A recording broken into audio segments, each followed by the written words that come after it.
একদিন মেয়ে তার বাবাকে নিজের জীবন নিয়ে হতাশার অভিযোগ করছিল। বলছিল সে আর পারছে না, সে জানে না কিভাবে কি করতে হবে, লড়তে লড়তে সে আজ ক্লান্ত। এই যেন একটি সমস্যা শেষ হলে আরেকটি হাজির হওয়া। মেয়েটির বাবা পেশায় একজন রন্ধনশিল্পী। মেয়ের হতাশার কথা শুনে তিনি মেয়েকে রান্নাঘরে ডেকে আনলেন। তারপর ৩টি পাত্রে পানি ভর্তি করে তা আগুনের উপর বসিয়ে দিলেন।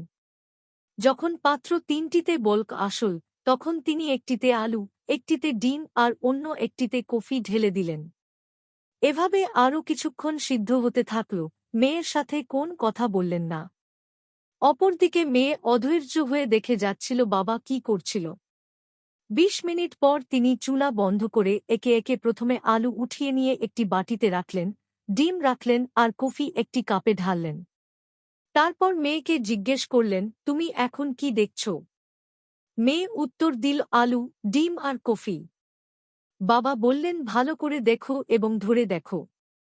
মেয়ে বাবার কথা মতো ধরে দেখল আলু নরম হয়ে গেছে, ডিমের খোসা খুলে দেখা গেল সিদ্ধ হয়ে শক্ত হয়ে গেছে।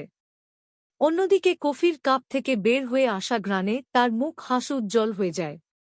এসবের অর্থ কি বাবা? মেয়ে জানতে চাইল। বাবা ব্যাখ্যা করলেন, আলু, ডিম, কফি বিন যদিও একই তাপমাত্রার ফুটন্ত পানিতে অর্থাৎ একই দৈব পরিবেশের সম্মুখীন হয়েছিল, কিন্তু নিজের মতো করে অর্থাৎ ভিন্ন ভিন্ন প্রতিক্রিয়া দেখায়। শক্ত আলু নরম হয়ে যায়, পাতলা আবরণে সুরক্ষিত নরম ডিম শক্ত হয়ে যায়। আর কফি বিনগুলো ছিল সম্পূর্ণ অন্যরকম। ফুটন্ত পানিতে এরা নিজেদের মেলে ধরে পানিটাকেই পরিবর্তন করে ফেলে, নতুন এক জিনিস সৃষ্টি করে।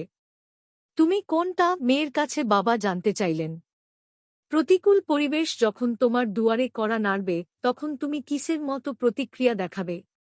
গল্পটি থেকে কি শিখলাম? ১. প্রতিকূল পরিবেশে নিজেকে শক্ত করতে হবে। ২. পরিবেশ বুঝে নিজেকে উপস্থান করতে হবে।